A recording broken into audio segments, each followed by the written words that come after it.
¿Están viendo mi pantalla ahora? ¿Sí? Sí, doctor, sí se observa. Ya, ok. Entonces, como introducción, debo decirles de que en gastroenterología eh, hay problemas que son de tipo funcional y otros orgánicos. Entre los problemas funcionales, tenemos a diferente, a todo nivel tenemos patologías. En este caso, por ejemplo, en lo que es el esófago, la enfermedad por reflujo. En lo que es el estómago, la dispepsia funcional. En lo que es el colon, es el colon irritable. Como le digo, hoy día vamos a hablar de enfermedad por reflujo y colon irritable. Según la literatura, el 70% de las patologías en gastroenterología son funcionales. Entonces significa que estos problemas son muy frecuentes. Por tanto, tienen una implicancia estadística importante.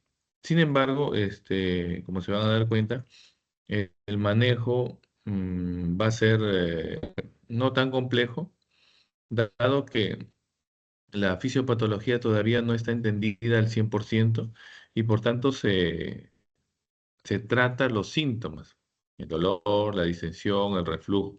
Entonces, básicamente lo que tenemos que aprender es el tema de las teorías que hay en cuanto a la fisiopatología de estas enfermedades, ¿ya? Entonces, vamos a empezar por la enfermedad por reflujo gastroesofágico. En realidad, lo primero que uno identifica en los pacientes son el síndrome de reflujo. El síndrome de reflujo esofágico, gastroesofágico, está dado por dos síntomas cardinales, que son la pirosis, que es el dolor retroesternal, urente, a veces lancinante, punzante, eh, y la regurgitación, que es el retorno, el regreso de los alimentos, o de líquidos, o del aire también, ojo, postpandrial, y que no hay la Doctor, característica marcada. ¿Por qué disculpe, son las ¿está diferencias? cambiando la diapositiva? No, Ah, ya, está en la misma, disculpe. ¿ya? Sí. Sí, ok, disculpe. Entonces estoy haciéndole una introducción todavía. Entonces, eso es lo inicial, ¿ya? Entonces, vamos a conocer de esta enfermedad, cómo diagnosticarlo, los estudios complementarios, el manejo, y algo muy importante, crucial en realidad, es identificar los síntomas de alarma de la enfermedad por reflujo, síntomas de alarma. Ahí está el desarrollo del tema, introducción, definición, epidemiología, todo lo que indica allí hasta el tratamiento. Lo que le estaba mencionando, ¿no? Eh, esta enfermedad viene diagnosticada por un síndrome previo de reflujo gastroesofágico, ¿ya? En la cual hay que conocer que existen factores protectores contra el reflujo y factores agresores contra el reflujo. Entonces, esta enfermedad se produce como ya primera teoría, por un desbalance entre entre comillas, homeostasis que debe haber entre esos dos componentes. Epidemiológicamente hay una prevalencia de hasta un 30% en las consultas médicas. Dicen que hasta el 40% de las personas en algún momento de nuestra vida hemos desarrollado un episodio de enfermedad por reflujo. La incidencia es mayor en varones y mayor de 40 años. ¿Ya?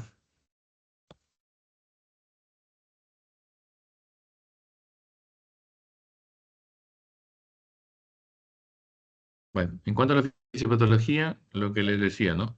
Aquí se puede evidenciar una disfunción a nivel del esfínter esofágico inferior, como una de las teorías también, que puede darse por una hipotonía basal del esfínter. O sea, acuérdense que el esfínter esofágico inferior lo que va a hacer es, perdón, permítame un segundito, ¿ya? Un segundito.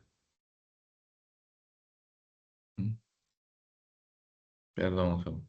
¿Aló? ¿Aló? ¿Aló? Sí, por favor. 6:10, Arteaga 6:10. Ahí toque, por favor. ¿Ya? Toque. Toque, por favor. Yo no estoy ahí. ¿Ya? Sí, ahí al costado hay un timbre corto. Sí, sí. Ok. Entonces, eh, a ver, continuamos en cuanto a la fisiopatología. ¿Cómo se produce el reflujo patológico? Uno tiene que ver la disfunción de este esfínter, la incompetencia de este esfínter por una hipotonía basal o por relajaciones transitorias que puede tener el esfínter. Puede haber una incompetencia de la barrera antirreflujo. Esto se ve sobre todo por factores anatómicos. Incompetencia, por ejemplo, el hiato esofágico. Hay factores anatómicos que impiden el reflujo, que es el ángulo, la angulación aguda de His. Hay un ligamento que se llama ligamento frenoesofágico, que todo esto va a hacer que a nivel de la unión esófago-gástrica haya una mayor angulación y evite que el contenido gástrico ascienda hacia el esófago. Sin embargo, esta incompetencia de la anatomía puede llevar a reflujos que pueden ser biliares, pueden ser ácidos, pueden ser pexina, como lo ven ahí abajo, ¿no? Por tanto, esto hace que el contenido ácido biliar vaya hacia la mucosa esofágica, la inflame y sobrepase los mecanismos de defensa del reflujo, que son la misma barrera anatómica, la mucosa, la resistencia tisular o el aclaramiento celular, que son factores de la histología que van a evitar que cualquier proceso inflamatorio progrese hacia un síntoma en los pacientes que tienen reflujo. Entonces, la primera conclusión en cuanto a la fisiopatología es que va a haber disfunción motora del esfínter con alteración de la anatomía de la barrera antirreflujo. Eso es lo primero que se conoce en la enfermedad por reflujo. Esta es la unión esofagogástrica en anatomía. Esta angulación, cuanto más aguda, mejora, evita, perdón, el reflujo. Por eso que de manera, bueno, se ha determinado que el dormir del lado izquierdo eh, hace más agudo esta angulación, por tanto, se evita el reflujo en cualquier persona. Ojo, tener en cuenta eso. Ahora, no solo depende de factores intrínsecos el reflujo, o sea, no solo es la barrera antirreflujo, sino también hay factores externos que contribuyen a, a que pueda ocurrir esta enfermedad por reflujo. Por ejemplo, sustancias externas que pueden disminuir la presión del esfínter esofágico inferior. Por ejemplo, las prostaglandinas, las benzodiazepinas, la morfina, la misma acidificación de la grasa, perdón, de los ácidos, y lo otro son los alimentos, la cafeína, el tabaco, ojo, la menta, los chocolates, o sea, si uno consume sobre todo en cantidades fuera de lo habitual estos productos, van a relajar el esfínter esofágico inferior.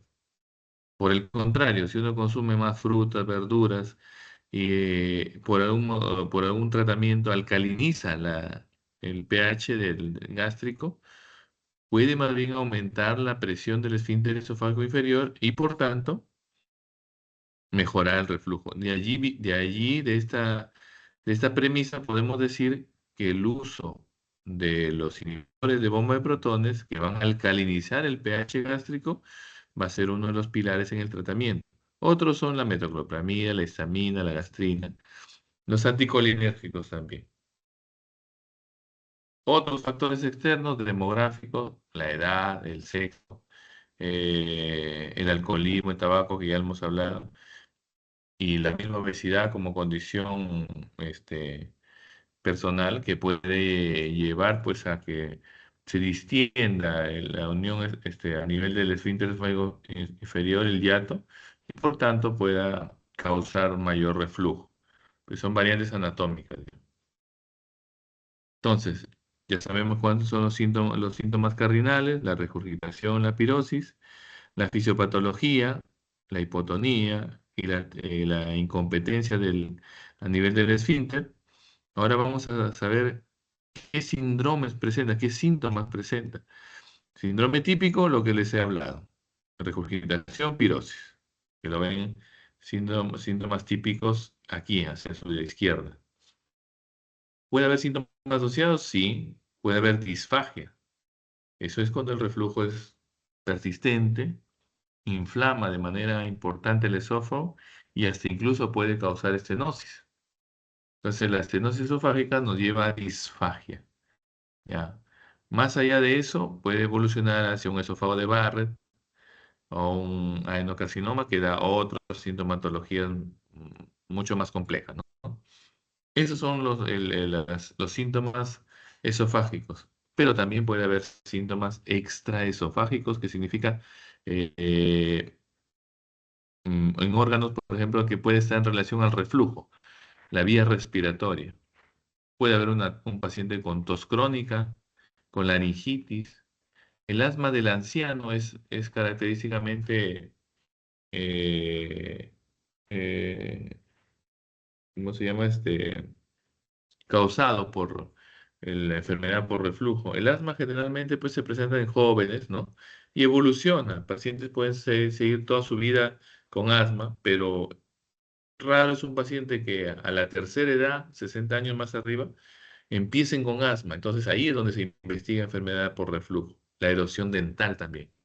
Esas son asociaciones extraesofágicas claramente establecidas. Pero hay otras que no son tan características, pero que también se han propuesto, que son la faringitis, sinusitis, fibrosis pulmonar, otitis recurrente. Esos son los síntomas asociados. Aquí vemos una imagen donde estas brechas radiales que se ven, este es el esófago, ¿ya?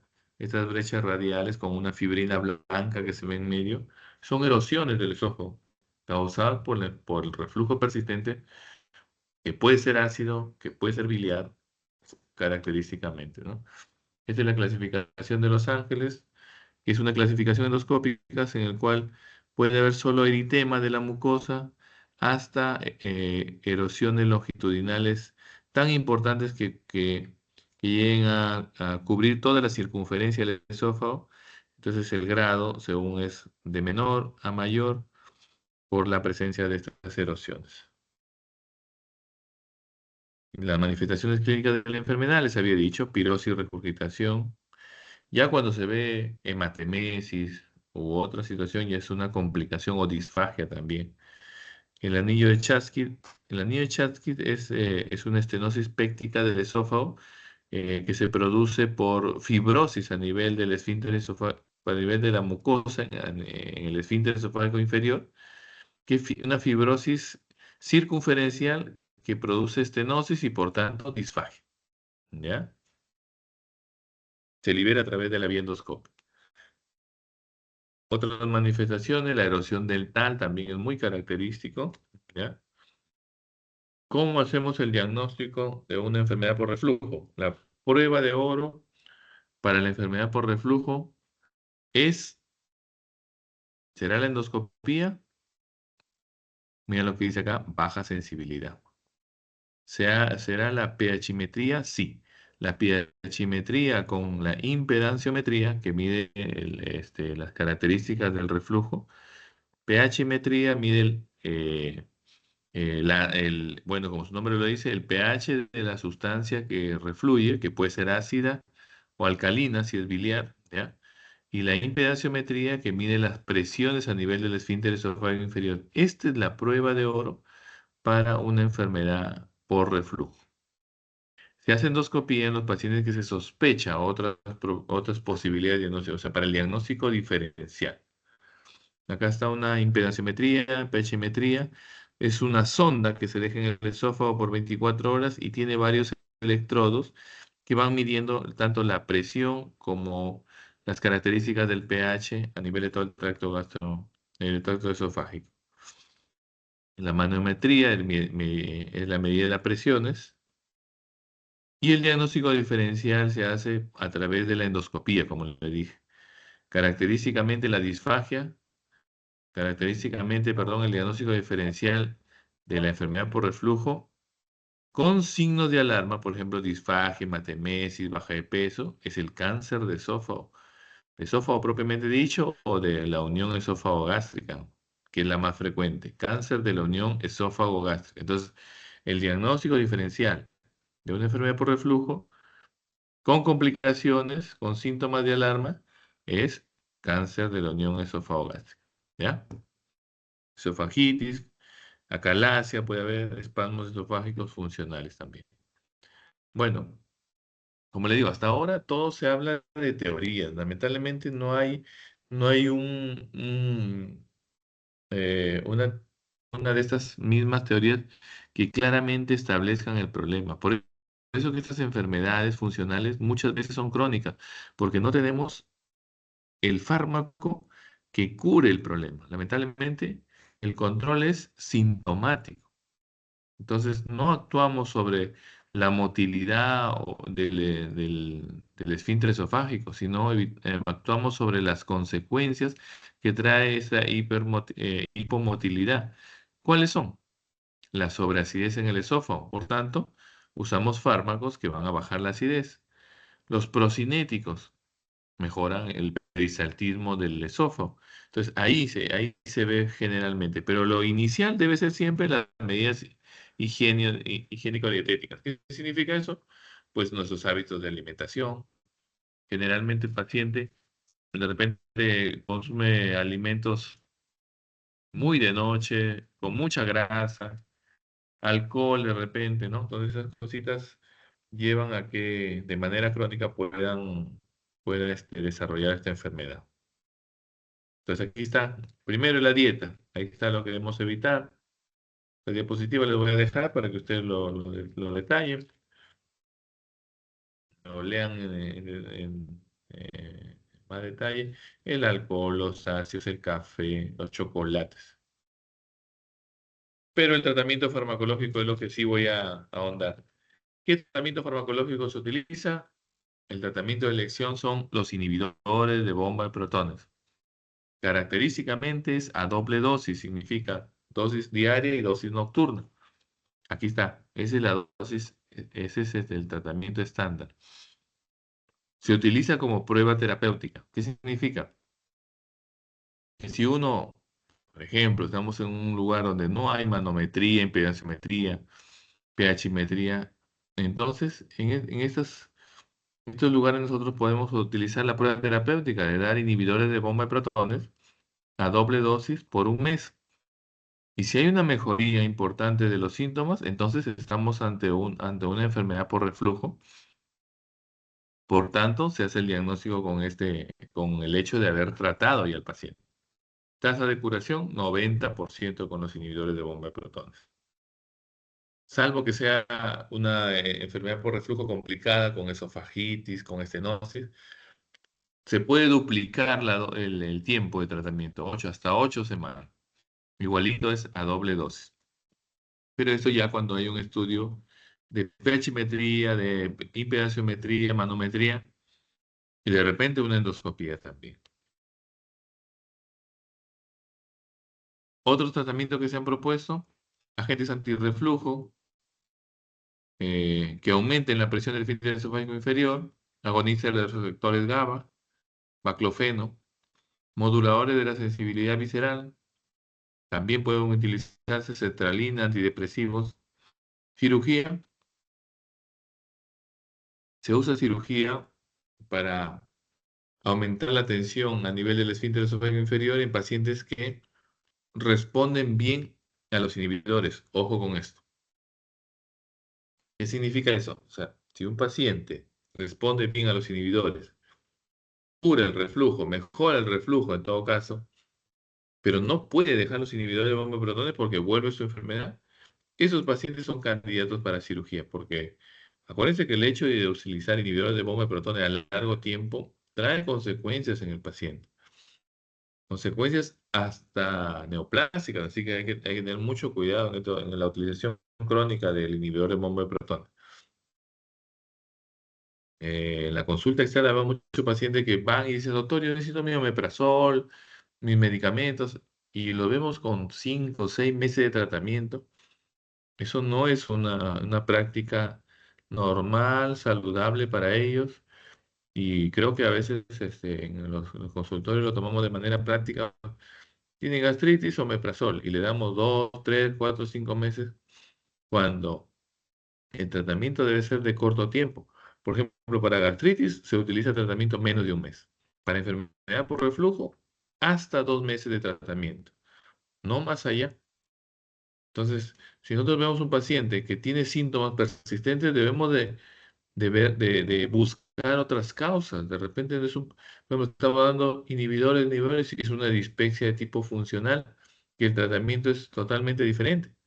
Lo vamos a hablar en algún tema en adelante. De repente, en mi grupo estamos ya haciendo tratamiento de dispepsia, o el estudio, perdón, de dispepsia, porque eso no es tema teórico, pero es importante que lo conozcan.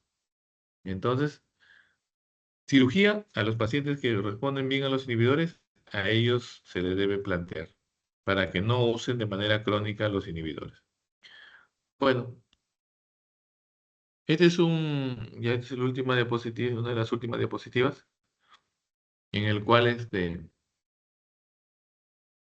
se hace un algoritmo del tratamiento de la enfermedad por reflujo, desde la prueba terapéutica empírica, desempírico que le llamo, pero de persistencia, cuando persisten los síntomas, se llega hasta los estudios de pH-metría, manometría, endoscopía, y en los pacientes que responden bien, se hace prácticamente el diagnóstico de certeza con los inhibidores. ¿Ya? Ojo con esto. La complicación más grave de la enfermedad por reflujo es la esofagitis, el esófago de Barrett. El esófago de Barrett, que es la metaplasia, puede progresar a displasia y a enocarcinoma. Entonces, esta cadena debemos de romperla con simplemente un tratamiento higiénico dietético y inhibidores de bomba de protones. Comida saludable, es mi recomendación para todos. Entonces, conclusión, es de alta prevalencia. El impacto en la calidad de vida de la población es importante. El tratamiento son los inhibidores, la elección. Y, bueno, los problemas de motores del esófago tienen una baja prevalencia. ¿Alguna pregunta en relación a este tema?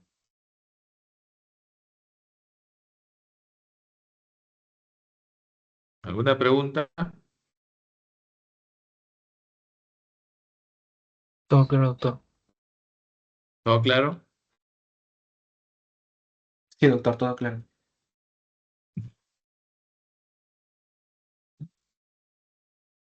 Ah, cierra el punto. Cierra. Ah, bien. Bueno, entonces voy a pasar a ver, el segundo tema. Permítame un segundo.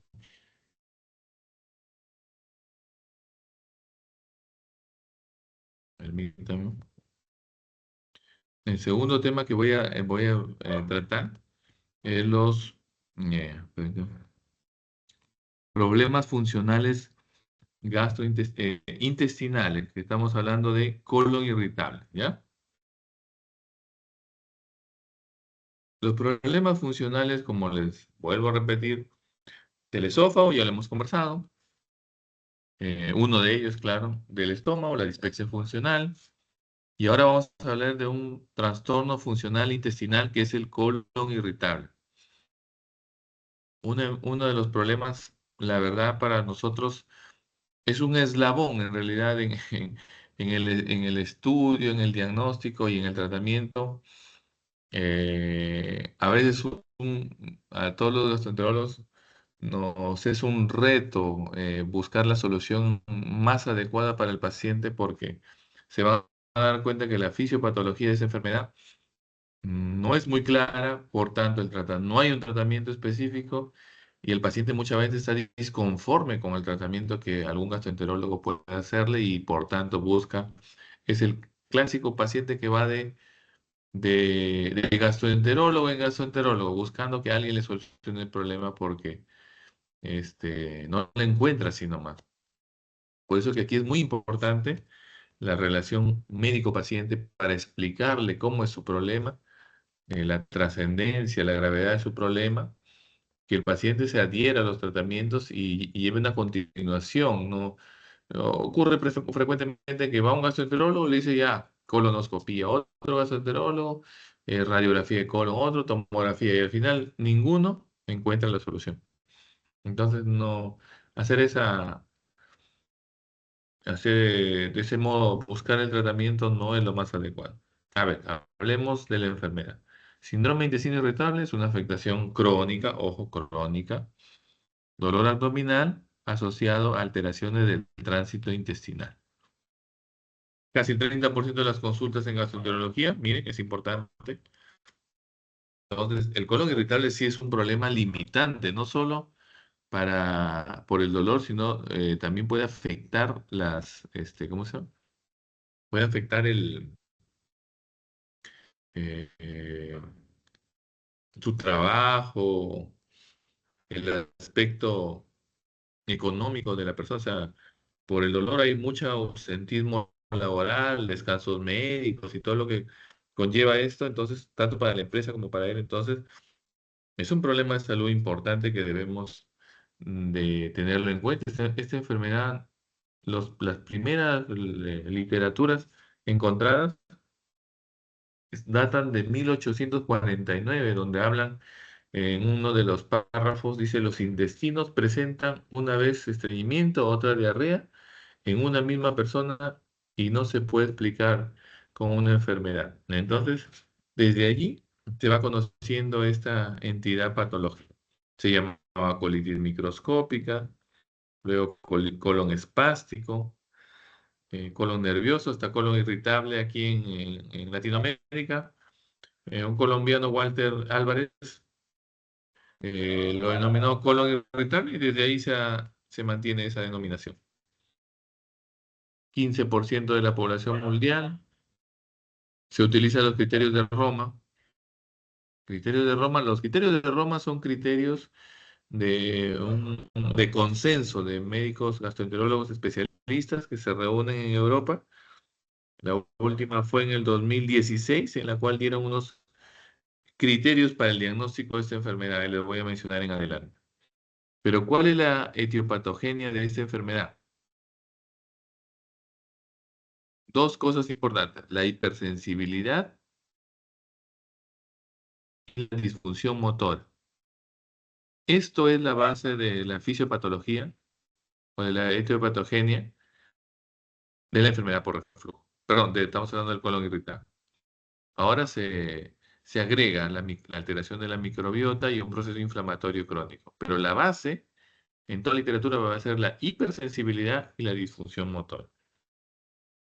Miren, este es un congreso que hubo aquí en el año pasado.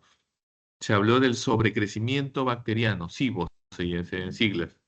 Cómo este sobrecrecimiento bacteriano aumenta la posibilidad de lo que los pacientes con síndrome de intestino irritable desarrollen los síntomas característicos.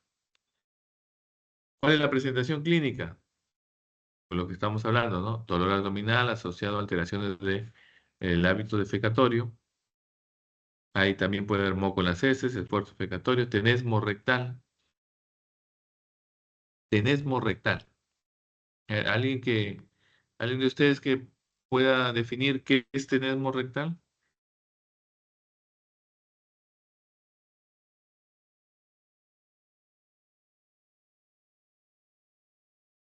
Chicos, ¿qué es tenesmo rectal?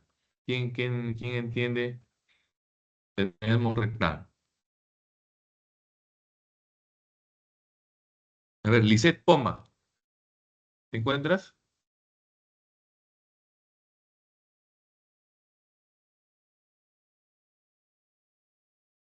¿Se encuentra Lisette Pomo?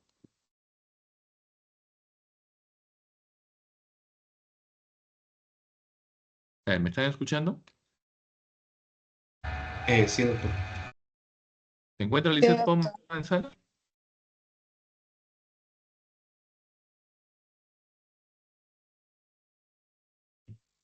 Bueno,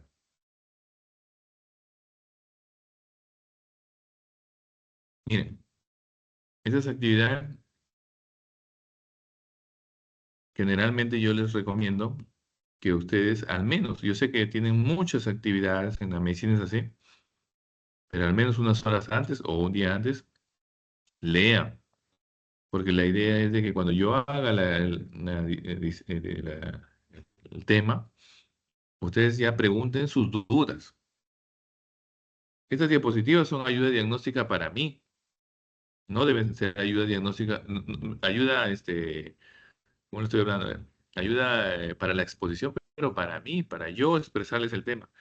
No debe ser para ustedes. Ustedes muchas veces me piden que yo les doy las diapositivas, pero muy probablemente yo no saque las preguntas de las diapositivas, porque esa es la ayuda a memoria para mí, para yo poder expresarme.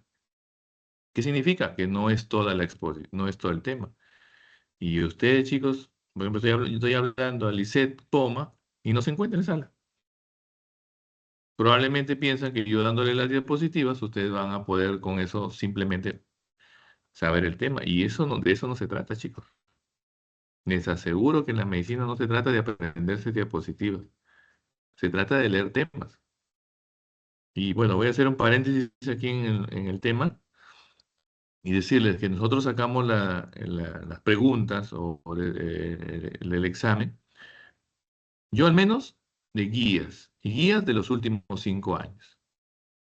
Ya, eso ténganlo en cuenta. O sea, las guías latinoamericanas, que son lo que más se utilizan, ni siquiera les vamos a pedir que traduzcan, pero las guías, por ejemplo, colombianas, mexicanas o las americanas, son lo que utilizamos para, en cuanto a los temas, y para que ustedes tengan en cuenta y de allí puedan desarrollar. Si yo expreso o yo pongo una pregunta que no está en las diapositivas, ustedes deben tener claro que esa no es todo el tema. El tema está, ya le estoy mencionando, de guías de los últimos 5 años, donde está todo, la fisiopatología, los síntomas, todo lo que hemos estado hablando. Ya, pero si hay algo, probablemente sea por lo que les estoy diciendo. Chris Fluker, ¿se encuentra? Sí, doctor, buenas noches. Ya, Chris, ¿qué entiendes por tenesmo rectal? Ya, el tenesmo rectal es una sensación que es persistente de, bueno, lo que yo ya tenía entendido es una sensación de no haber terminado de evacuar. Está bien, o sea, eso es, ustedes, pues los términos que aquí utilizamos deben de conocerlos bien. Moco en las heces, esfuerzo defecatorio, urgencia, sensación de rápidamente ir al baño, y lo último es el tenesmo rectal, es la sensación, como lo dice Chris, de que no ha evacuado completamente. Ya es la sensación que le queda al paciente después de haber defecado. Ya, ojo. Bueno, puede haber síntomas asociados, la pirosis, la náusea, dolor epigástrico. Con eso les quiero decir que el colon irritable muchas veces está asociado a otro síndrome funcional, que puede ser la enfermedad por reflujo, que puede ser la dispepsia funcional. Ojo, muchas veces vemos pacientes que tienen síntomas de colon irritable y también tienen síntomas dispépticos, y ambos son funcionales. Hay síntomas, perdón, extraintestinales, fibromialgia, cefaleas, palpitaciones. Generalmente ese es en un contexto de un paciente con la habilidad emocional, quizás que tiene que tomar antidepresivos. Hay mucha relación con eso que no significa necesariamente que la deba tener para el diagnóstico, ¿ya? Ahí están los síntomas extraintestinales. Acá están los criterios de Roma, 4. En 2016 es la última. El dolor abdominal recurrente, ¿ya? Más de una vez por semana en los últimos 3 meses. Alteración de la defecación, cambios en las deposiciones y en la consistencia. Cambio en la frecuencia y en la consistencia. Entonces, y estos síntomas deben de haber comenzado al menos en los últimos 6 meses. O sea, 6 meses de síntomas de inicio de la enfermedad y más de una vez por semana en los últimos 3 meses. Ese es los criterios diagnósticos de Roma 4. No solamente para colon irritable. Roma 4 define enfermedades funcionales desde el esófago hasta el colon. Pero nosotros decimos, bueno, si yo tengo pues dolor abdominal crónico, tengo diarrea o tengo estreñimiento, tengo variación de lo mismo, ¿será siempre colon irritable? Muy probablemente sí, porque acuérdense que hasta el 30%, perdón, hasta el 70% puede ser funcional, pero hay síntomas de alarma que le llamamos. Mayores de 60 años, cuando los cambios defecatorios son de reciente inicio, cuando hay síntomas nocturnos, se levanta el paciente de madrugada, fiebre, anemia, baja de peso, dolor abdominal con datos patológicos permanentes en laboratorio, sangrado digestivo. Entonces, si hay todos estos síntomas de alarma, entonces el paciente ya no se considera ya no, clínicamente no es funcional y hay que llegar a hacer un estudio que es la colonoscopia. Este es los subtipos bueno, los subformas en realidad de esta enfermedad por reflujo, que es la variante estreñimiento, la variante diarrea, ambos con dolor. El diagnóstico diferencial tanto de la variante estreñimiento como la variante diarrea, miren, es el cáncer de colon. ¿Se dan cuenta? Entonces, por tanto, es imprescindible que nosotros lleguemos a un estudio que es la colonoscopia, para, para que en el descarte, se podría decir, ¿no? Podríamos definir este diagnóstico. O sea, le hago la colonoscopia y si no encontramos nada en un paciente que así tenga factores de riesgo o síntomas de alarma, entonces se define como colon irritable. Lo que les dije, ¿no? Aquí debemos incentivar o sea, hablar con el paciente, porque este paciente es muy probable que al primer esquema de tratamiento no hay una mejoría importante y por tanto el paciente a veces cambia de médico, deja de tomar el medicamento. Entonces, hay muchos factores que el paciente ve que no mejora su tratamiento, por tanto busca otra especialidad o se hace más estudios y al final vuelve a lo mismo. Medidas generales, la dieta, ¿no? Actividad física, dieta baja en grasa. eh, eh, Debemos de informar bien la enfermedad. Tomarse 5 minutos para explicarle bien al paciente que si bien es cierto, sus síntomas están, pero el colon está normal, es importantísimo para que ellos entiendan su enfermedad. Como les hablaba, la microbiota, probióticos, se pueden utilizar probióticos, simbióticos. Prebióticos son los alimentos de los probióticos, ojo. Y ahora se utiliza un producto que es un antibiótico, que es la rifaximina, que muchas veces mejora los síntomas de distensión, dolor abdominal crónico. Bueno, los sintomáticos, si hay diarrea, antidiarreicos, si hay estreñimientos, laxantes. El dolor, el dolor, aquí sí es muy importante utilizar antiespasmódicos, la mebeverina, por ejemplo, el bromuro de tilonio, el bromuro de pinaverio, clásicamente utilizados como antiespasmódicos y para el dolor. Pueden haber psicofármacos también. Este es un esquema un algoritmo de cómo se puede tratar el colon irritable si tiene dolor abdominal y estreñimiento, ¿no? Incluso, por último, a veces llegamos hasta el apoyo psicológico del paciente, porque muchas veces no encontramos la causa, y la diarrea también, los antidiarreicos, antiespasmódicos, ¿no? Y el manejo psicológico en última instancia. Pronóstico de la enfermedad, lamentablemente, la mejoría de los síntomas es de pronóstico malo. ¿Qué significa malo? Significa de que el paciente muchas veces no mejora de manera completa su sintomatología. Sin embargo, pronóstico malo no necesariamente que significa que es fatal para el paciente, porque él no se va a morir por un colon irritable, pero sí lo limita en muchas cosas, desde su quehaceres diarios a su trabajo. ¿Ya? Incluso se ha visto casos hasta de intento de suicidio por pacientes que tienen crónicamente esa sintomatología. Entonces, esos son los dos problemas funcionales de los que voy a hablar, que le he hablado hoy día, ¿ya? Entonces, a ver, ¿alguna pregunta?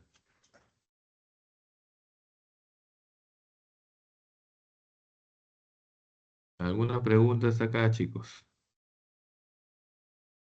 ¿Se encuentra Lisette Poma en la sala?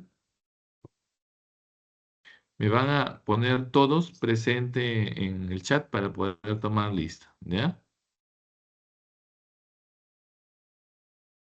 Ujú, así es.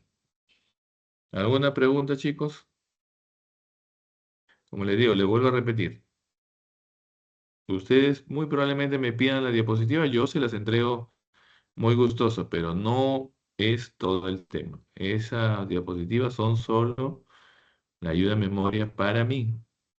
El tema, utilicen las guías americanas y las mexicanas también, del manejo del síndrome de intestino irritable y de la enfermedad por reflujo. ¿Ya? Listo, chicos. ¿Hay alguna pregunta? No, doctor, todo claro. Bueno, si no hay ni una pregunta, ya hemos acabado. ¿Ya? Gracias, doctor. Muchas gracias, doctor. Listo. Coordinamos la siguiente actividad. ¿Ya?